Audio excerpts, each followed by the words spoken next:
الحمد للہ رب العالمین وحسبی اللہ ونعم الوکیل ولا حول ولا قوة الا باللہ العلی العظیم اللہم انی ابرأ الیک من حولی وقوتی لا حولک وقوتک اللہم انی نویت بالصلاة علی النبی صلی اللہ علیہ وسلم امتثالا لامرک وتصدیقا لنبیک سیدنا محمد صلی اللہ علیہ وسلم ومحبة فيه وشوقا إليه وتعظيما لقدره ولكونه أهلا لذلك فتقبلها مني بفضلك وإحسانك وأزل حجاب الغفلة عن قلبي واجعلني من عبادك الصالحين اللهم زده شرفا على شرفه الذي أوليته وعزا على عزه الذي آتيته ونورا على نوره الذي منه خلقته وعلى مقامه في مقامات المرسلين ودرجته في درجات النبيين وأسألك رضاك ورضاه يا رب العالمين مع العافية الدائمة والموت على الكتاب والسنة والجماعة وكلمتي الشهادة على تحقيقها من غير تغيير ولا تبديل واغفر لي ما ارتكبته بمنك وفضلك وجودك وكرمك يا أرحم الراحمين وصلی اللہ علی سیدنا محمد وآلہ وصحبہ وسلم۔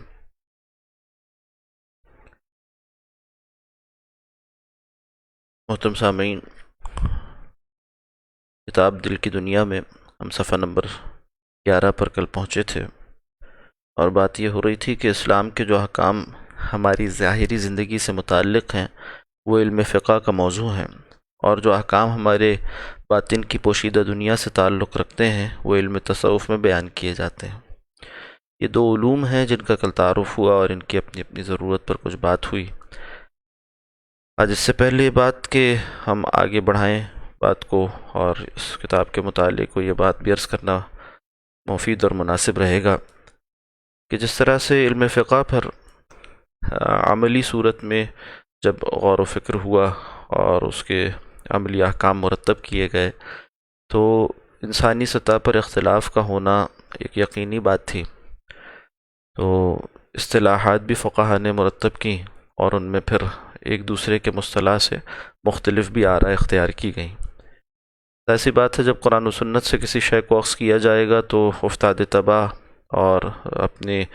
ذہنی ساخت کے اعتبار سے آراء میں اختلاف ہوگا، مگر یہ اللہ سبحانہ و تعالیٰ کا فضل ہے امت محمدیہ علیہ صاحب صلاۃ والسلام پر کہ یہ اختلاف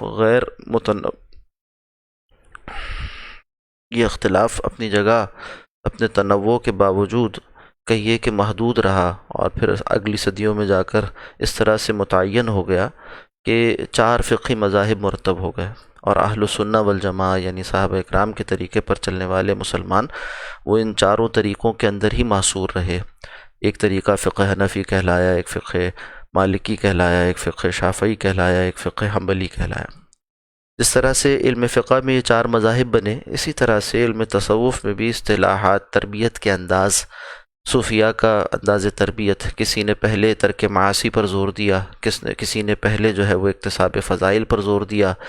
کسی نے کسی طریقے کو اختیار کیا مجاہدات کے ذریعے سے اصلاح کی طرف نفس کو لے کر آیا جائے، اور کسی کا طریقہ یہ رہا کہ ذکر کی کثرت کے ذریعے سے اصلاح کا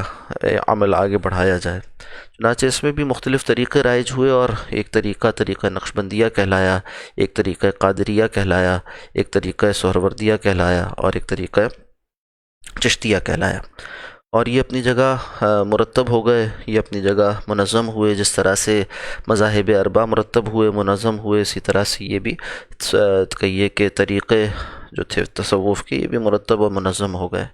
آج اہل السنہ والجماعہ کی اکثریت انہی طریقوں سے وابستہ اور متعلق ہے، اس فرق کے ساتھ کہ جو علم فقہ میں مذاہب ہیں ان میں سے کسی ایک کا اتباع آج اہل السنہ والجماعت سے تعلق رکھنے والے مسلمانوں کے لیے لازم ہوتا ہے، اور وہاں ایک کے بعد دوسرے اور دوسرے سے تیسرے سے مذاہب کو خلط کر دینا اور معاملات کو ایک سے اور دوسرے سے ملا جلا کر لینا یہ جائز نہیں ہوا کرتا۔ اسے تلفیق بین المذاہب کہتے ہیں، اور علماء نے اس کو ناجائز لکھا ہے، خواہش پرستی کے راستے سے کھلتے ہیں۔ جبکہ علم تصوف میں یہ تسلب مطلوب نہیں ہوتا، بلکہ مختلف طریقوں کو مشائخ اپنے ذوق کے موافق ملا جلا کر تربیت کا اہتمام کرتے ہیں سالکین کی۔ حضرت مفتی صاحب رحمۃ اللہ علیہ آگے فرماتے ہیں کہ لہٰذا علم تصوف کا موضوع ہمارے دل کی وہ دنیا ہے جو ہمیں اپنی آنکھوں سے نظر نہیں آتی، مگر اس کا ہماری زندگی سے نہایت گہرا تعلق ہے۔ سوال یہ پیدا ہوتا ہے کہ دل کیا ہے؟ طبیبوں اور ڈاکٹروں سے پوچھیے تو وہ اس کا جواب یہ دیں گے کہ دل گوشت کا ایک لوتھڑا ہے جو انسان کے سینے میں بائیں جانب لٹکا ہوا ہے، اور اس کے جوف میں سیاہ قسم کا جوف یعنی اس کے پیٹ میں سیاہ قسم کا جمع ہوا خون ہوتا ہے جو سویدہ قلب کہلاتا ہے، اور جب یہ لوتھڑا خون کو پمپ کر کے باہر کی طرف پھینکتا ہے تو اس کو دل کی دھڑکن سے تعبیر کرتے ہیں۔ اسی طرح روح اطباء کے نزدیک اس بھاپ اور اسٹیم کا نام ہے جو قلب کے اندر خون سے پیدا ہوتی ہے اور شریانوں کے ذریعے سے یعنی رگوں کے ذریعے سے سارے بدن میں پہنچ جاتی ہے۔ لیکن تصوف میں جس چیز کو دل اور روح کہا جاتا ہے وہ اس ظاہری روح اور دل سے کس قدر مختلف ہے؟ تصوف کی اس اصطلاح میں دل کسی قدر مختلف ہے، اور تصوف کی اصطلاح میں دل اور روح دو لطیف قوتیں ہیں جو انسان کے خالق نے اس ظاہری قلب اور روح کے ساتھ پیدا کی ہیں۔ جس طرح آنکھیں دیکھنے کی، کان سننے کی اور ہاتھ چھونے کی طاقت رکھتے ہیں، اسی طرح خون کا یہ لوتھڑا جسے دل کہتے ہیں خواہشیں کرنے کی طاقت رکھتا ہے۔ یہاں سے اس تشبیہ سے بات واضح ہو گئی۔ عام طور پر یہ اشکال ہوتا ہے کہ بھئی دل کا کام تو ایک حصی نوعیت کی شے ہے، اور وہ حصی نوعیت کی شے کیا ہے کہ وہ خون کا پمپ کرنا ہے۔ تو یہ بات بھی پھر سوچنی چاہیے کہ بھئی زبان جو ہے وہ بھی ایک گوشت کا لوتھڑا ہے، مگر اس میں ذائقے کی ایک لطیف جہت پائی جاتی ہے۔ اسی طرح سے کان جو ہے وہ بھی کھال، ہڈی اور گوشت سے مل کر بنتا ہے، مگر اس میں بھی ایک لطیف جہت سننے کی پائی جاتی ہے، آواز کو سننا اور اس کو کہیے کہ ریسیو کرنا، اس کی ایک صلاحیت اس کے اندر پائی جاتی ہے۔ اسی طرح سے ناک، اس میں بھی وہی انسانی گوشت ہے، وہی انسانی کھال ہے، وہی ہڈی ہے چہرے پر، مگر اس کے باوجود ناک میں ایک حس پائی جاتی ہے جسے ہم سونگنا کہتے ہیں۔ تو یہ جو شامعہ کی صلاحیت ہے یعنی سونگنے کی صلاحیت ہے، اور خوشبو اور بدبو کو علیحدہ کرنے کی صلاحیت ہے، یہ بھی اسی گوشت پوست پہ موجود ہے، اور اس کا ہمیں ادراک بھی دے دیا گیا وضاحت کے ساتھ، اور تجربہ بھی ہمیں ہو جاتا ہے تو ہم اس کے انکاری نہیں ہے، اسے مانتے ہیں۔ اسی طرح سے کہیے ہاتھ میں چھونے کی صلاحیت ہے، گرم ٹھنڈے کو اور نرم اور سخت کو الگ کر سکتا ہے ہاتھ۔ اسی طرح سے آنکھیں، وہ بھی ایک کہیے کثیف چیز ہے، وہ بھی جو ہے وہ جسم رکھتی ہیں اپنا، اور اس سے نظر یہی آتا ہے کہ وہی مواد جو کہ جسم کی ساخت میں استعمال ہوتا ہے وہ اس میں استعمال ہوا، مگر اس میں بھی ایک لطیف پہلو یعنی دیکھنے کی صلاحیت وہ پائی جاتی ہے۔ تو معلوم ہوا اللہ سبحانہ و تعالیٰ قادر ہیں، اور ان چیزوں کے اندر جو کہ انسان کی جسم کی حسی اور کثیف چیزیں ہیں، ان میں اللہ سبحانہ و تعالیٰ لطیف صلاحیتیں رکھ دیں۔ تو کیا عجب کہ دل جو کثیف چیز ہے اس میں بھی اللہ سبحانہ و تعالیٰ ارادے کی لطیف صلاحیت رکھ دیں، وہ ارادہ کرے، وہ خواہش کرے، وہ چاہے، تو یہ کوئی بعید بات نہیں ہے۔ اور اسی بات کی طرف یہاں پر مفتی صاحب توجہ دلا رہے ہیں کہ دیکھیے کس طرح سے جو دل عام طور پر دیکھا اور جانا جاتا ہے اس میں بھی اللہ نے ایک صلاحیت رکھ دی ہے جسے دل کہتے ہیں، خواہش کرنے کی طاقت رکھتا ہے۔ تصوف کی اصطلاح میں دل اسی طاقت کا نام ہے۔ تصوف کی اصطلاح میں جسے ہم لطیفہ قلب کہتے ہیں وہ کیا ہے؟ یعنی جو کثیفہ قلب ہے، یعنی جسے قلب صنوبری سے تعبیر کیا جاتا ہے اصطلاحاً، اس کے اندر ایک خواہش کرنے کی صلاحیت ہے، خواہش کرنے کی طاقت ہے، ارادہ کرنے کی اور کچھ چاہنے کی طاقت ہے۔ اس طاقت کو ہم لطیفہ قلب کہتے ہیں جو انسان میں مختلف خواہشیں اور جذبات پیدا کرتی ہے۔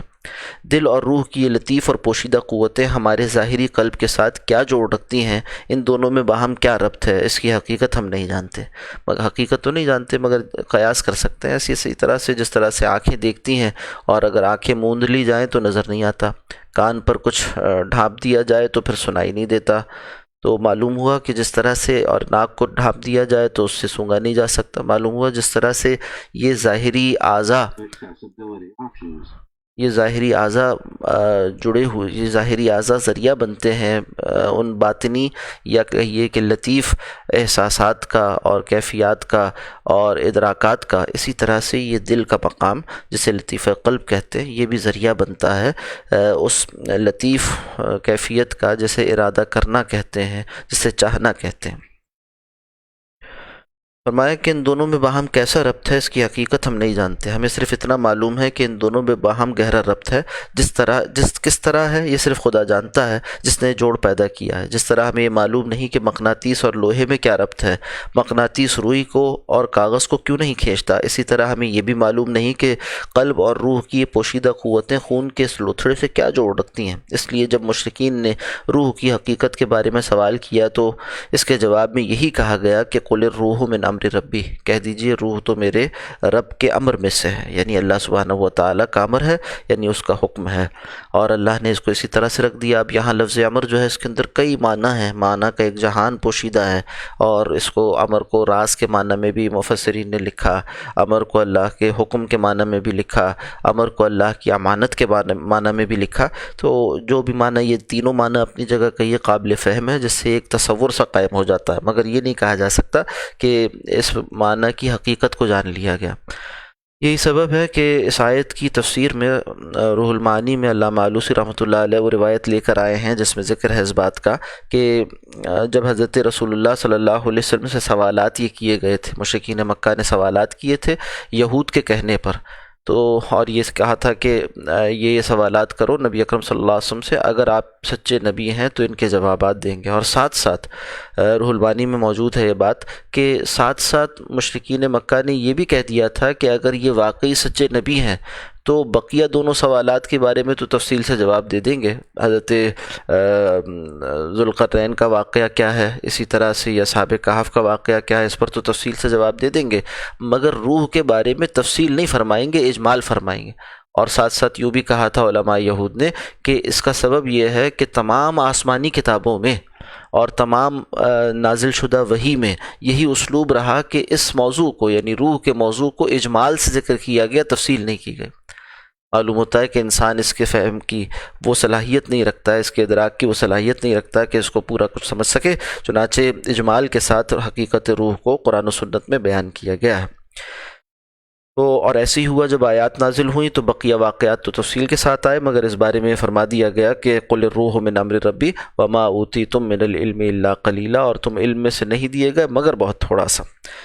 آگے فرماتے ہیں کہ یعنی روح ایک امر ربی ہے جس کی حقیقت تم نہیں جان سکتے۔ تصوف ہمیں یہ بتلاتا ہے کہ دل کی یہ پوشیدہ دنیا انسان کی ظاہری دنیا کی بنیاد ہے، اور اسی پر انسان کا بناؤ اور بگاڑ موقوف ہے۔ دیکھیے جس طرح سے یہ شریعت کا موضوع ہے نا کہ کان کیا سنے کیا نہ سنے، غیبت سننا حرام ہے اور موسیقی سننا حرام ہے، اسی طرح سے آنکھیں کیا دیکھیں کیا نہ دیکھیں،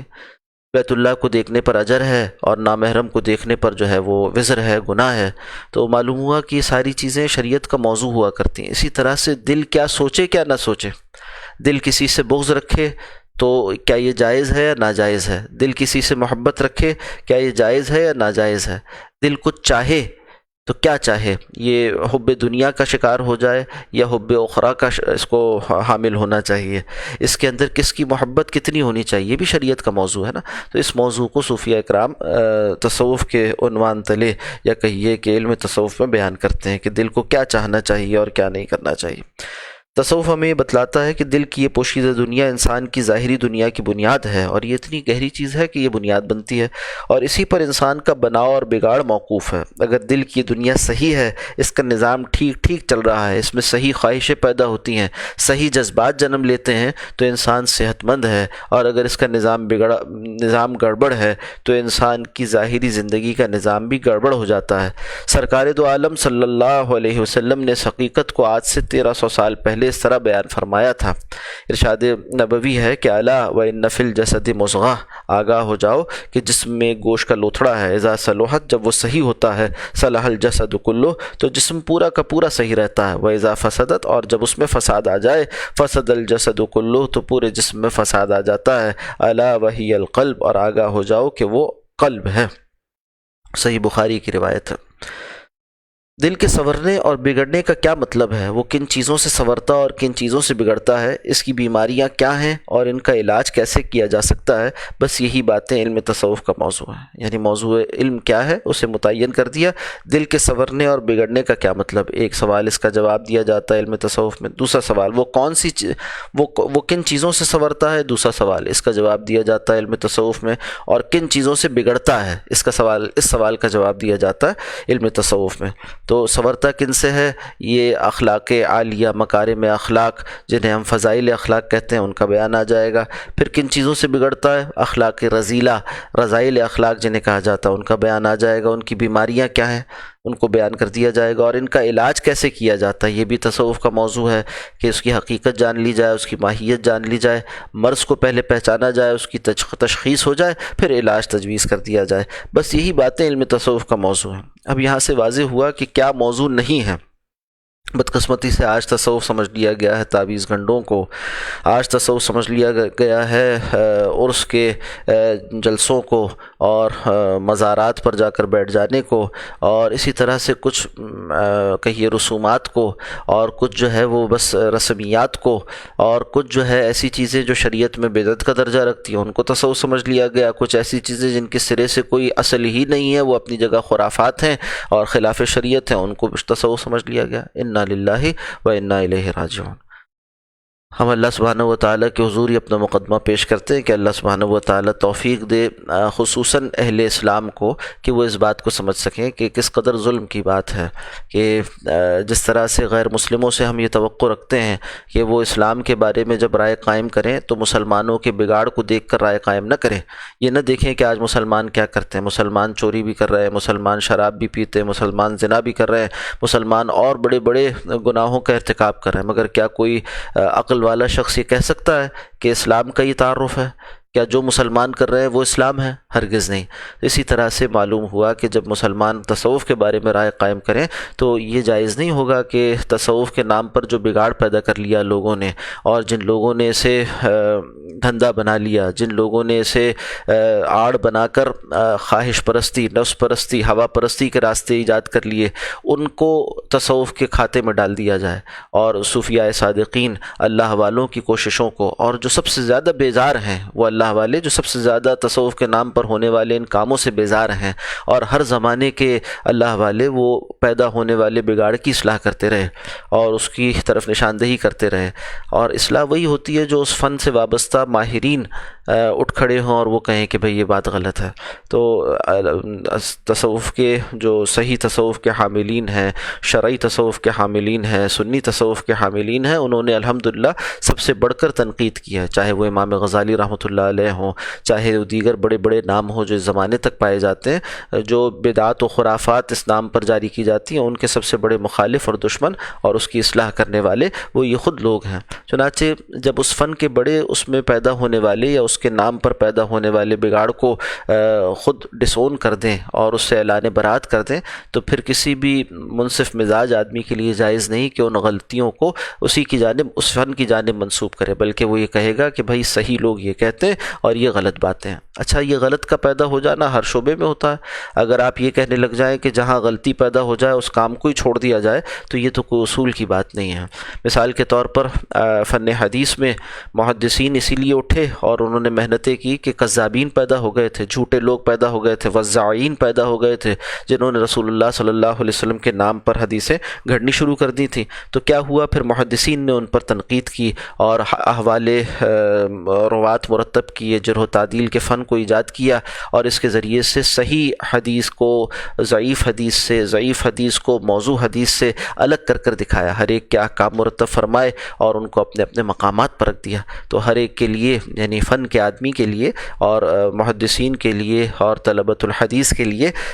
صحیح اور غلط میں تفریق کرنا آسان ہو گیا، ممکن ہو گیا۔ اسی طرح سے ہر فن میں ہوا کرتا ہے، اسی طرح سے علم تصوف میں بھی ہوا۔ تو ایک منصف مزاج آدمی کو چاہیے کہ اس نقطہ نظر سے یہ بات دیکھے تاکہ اس کے لیے حجابات دور ہوں اور حقیقت تک پہنچنا ممکن ہو جائے۔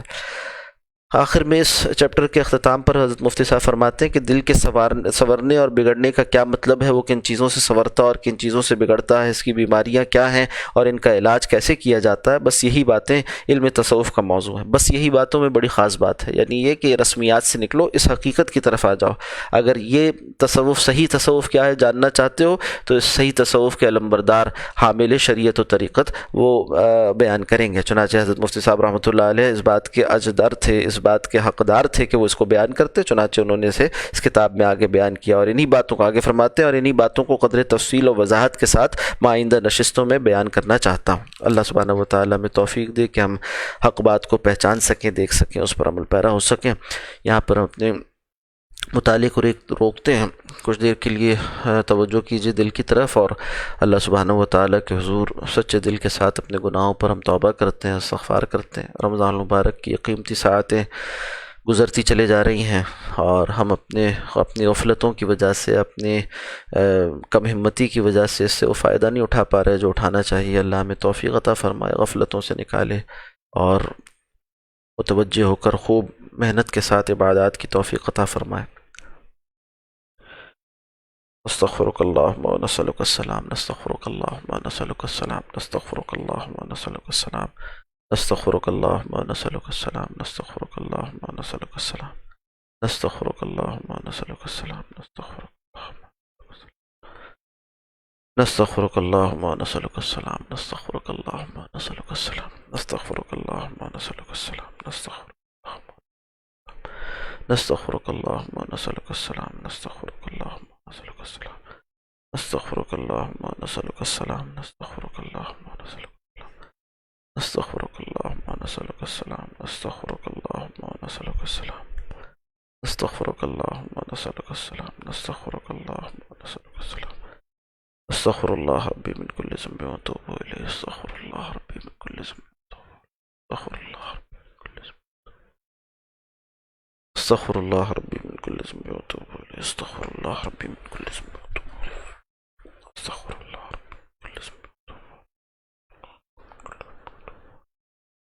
استغفر اللہ ربی من کل ذنب و اتوب الیہ، استغفر اللہ ربی من کل ذنب و اتوب الیہ،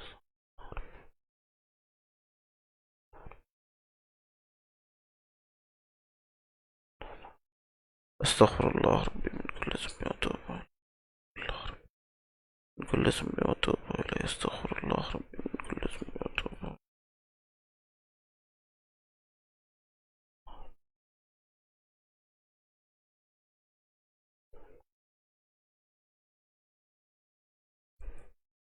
اليه، استغفر الله ربي من كل ذنب واتوب اليه۔ درود شریف پڑھ لیجیے۔ اللهم صل وسلم على نبينا محمد، اللهم صل وسلم على نبينا محمد، اللهم صل وسلم على نبينا محمد، اللهم صل وسلم على نبينا، اللهم صل وسلم على نبينا محمد، اللهم صل وسلم على، اللهم صل وسلم على، اللهم صل وسلم على، اللهم صل وسلم على نبينا محمد، اللهم صل وسلم على،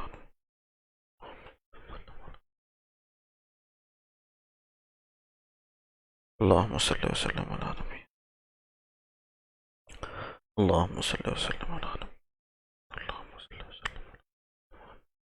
اللهم صل وسلم على نبينا،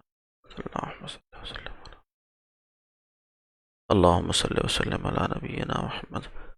اللهم صل وسلم على، اللهم صل وسلم على نبينا محمد، اللهم صل وسلم على، اللهم صل وسلم على نبينا،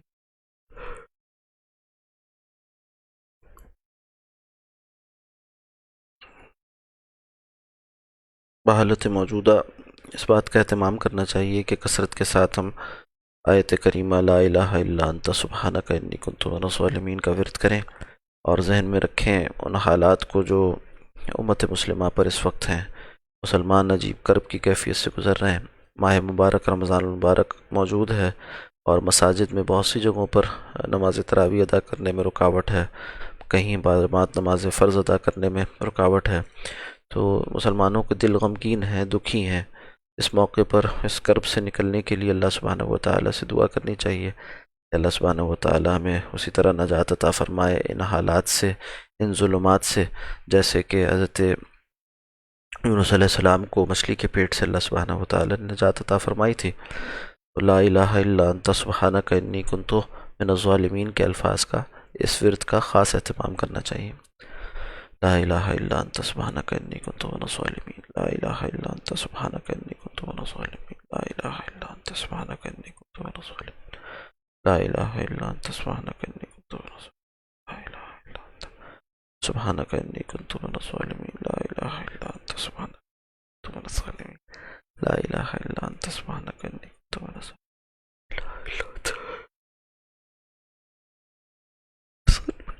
لا الہ الا انت سبحانک انی کنت من الظالمین، لا الہ الا انت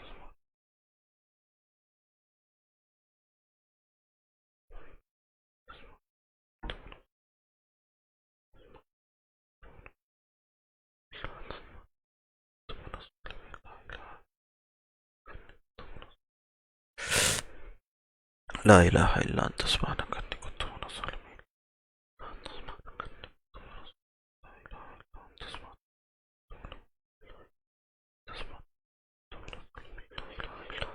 سبحانک انی کنت من الظالمین، لا الہ الا انت سبحانک انی کنت من الظالمین، لا الہ الا انت سبحانک۔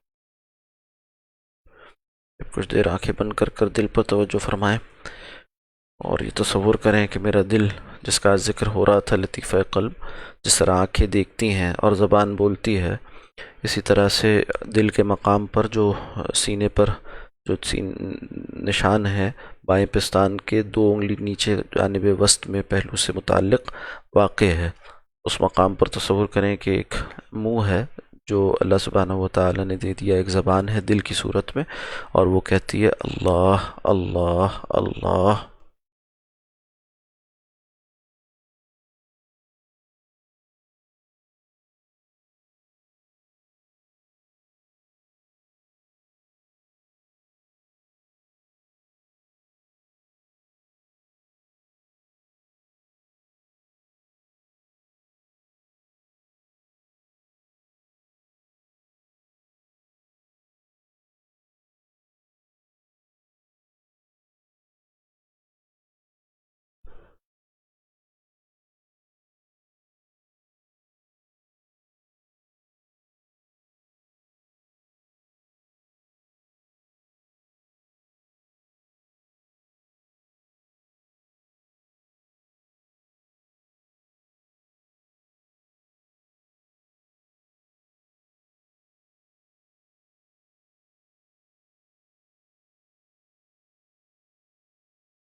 الحمد للہ الذی ہدانا لہذا وما كنا لنهتدي لولا ان هدانا الله ربنا لا تزغ قلوبنا بعد إذ هديتنا وهب لنا من لدنك رحمة إنك أنت الوهاب اللهم اقسم لنا من خشيتك ما تحول به بيننا وبين معصيتك ومن طاعتك ما تبلغنا به جنتك ومن اليقين ما تهون علينا مصائب الدنيا ومتعنا بأسمائنا وقواتنا ما أحييتنا اللهم لا تجعل الدنيا أكبر همنا ولا مبلغ علمنا ولا غاية رغبتنا اللهم لا تسلط علينا من لا يخافك ولا يرحمنا اللهم وفقنا لما تحب وترضى